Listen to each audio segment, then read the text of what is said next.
Hi everyone, welcome to GS world express. तो चलिए आज की वीडियो में हम दुनिया के मोस्ट फॉलोड रिलीजन्स के बारे में जानते हैं। पहला है हिंदुइज्म। हिंदुइज्म दुनिया का सबसे पुराना रिलीजन माना जाता है। इसके लगभग 1.2 बिलियन फॉलोअर्स है जो मेनली भारत और नेपाल में है। हिंदू धर्म में कई देवी देवताओं की पूजा होती है और इसका इंपॉर्टेंट ग्रंथ वेदास, उपनिषद और भागवत गीता है। हिंदुइज्म एक ऐसा धर्म है जिसमें सनातन धर्म को माना जाता है जो अनंत है और जिसमें मोक्ष का कॉन्सेप्ट है। दूसरा है क्रिश्चियनिटी। ये दुनिया का सबसे बड़ा धर्म है जिसमें लगभग 2.4 बिलियन फॉलोअर्स है।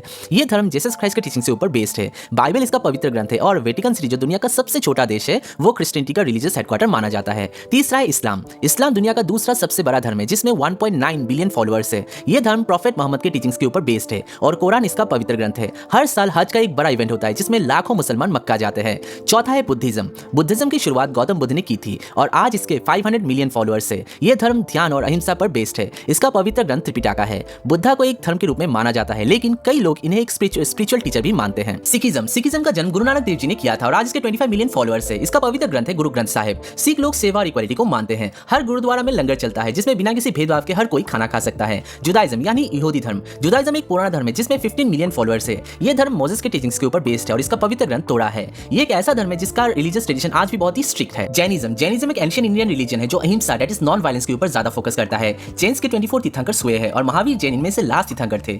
कर्मा और रीइंकार्नेशन जैनिज्म का मेन कॉन्सेप्ट है। यहाँ मोक्ष का मतलब है cycle of birth and death से मुक्ति पाना। शिंतोइज्म जापान का इंडिजिनियस रिलीजन है और यह किसी एक फाउंडर या फिर होली बुक पर बेस्ड नहीं है। इनमें स्पिरिट्स या डाइटीज की वर्शिप की जाती है जो नेचर में होती है जैसे mountains, rivers and even ancestors. Taoism that is Daoism एक एंशिएंट चाइनीज फिलोसफी और रिलीजन है जो harmony with nature in universe पे फोकस करती है। इसका मेन टेक्स्ट है ताओ ते चिंग जो लाओजी ने लिखा था। इन यंग सिंबल ताओइज्म का कोर कॉन्सेप्ट है। इसका मतलब है कि ऑपोजिट फोर्सेस एक दूसरे को बैलेंस करती है। ताओइज्म के फॉलोअर्स वू वे प्रिंसिपल फॉलो करती है। इसका मतलब है एफर्ट्सलेस एक्शन यानी नेचुरली फ्लो करना बिना अननेसेसरी रेजिस्टेंस के। बहाई फेथ एक रिलेटिवली मॉडर्न रिलीजन है जो यूनिटी, पीस और इक्वालिटी पे फोकस करता है। इस रिलीजन को 19th सेंचुरी में बहाउल्लाह ने एस्टैब्लिश किया था और इसके फॉलोअर्स मानते हैं कि सभी रिलीजन एक ही डिवाइन सोर्स से आए हैं। इसका मेन होली बुक है किताब अक़दास। बहा के टेंपल्स वर्ल्ड वाइड फेमस है क्योंकि इनके आर्किटेक्चर में 9 शेडेड स्ट्रक्चर्स होते हैं सिंबलाइजिंग यूनिटी। आई होप ये वीडियो आप लोगों को इन्फॉर्मेटिव लगा। If you like this video, do subscribe my channel. Stay hungry, stay foolish. जय हिंद।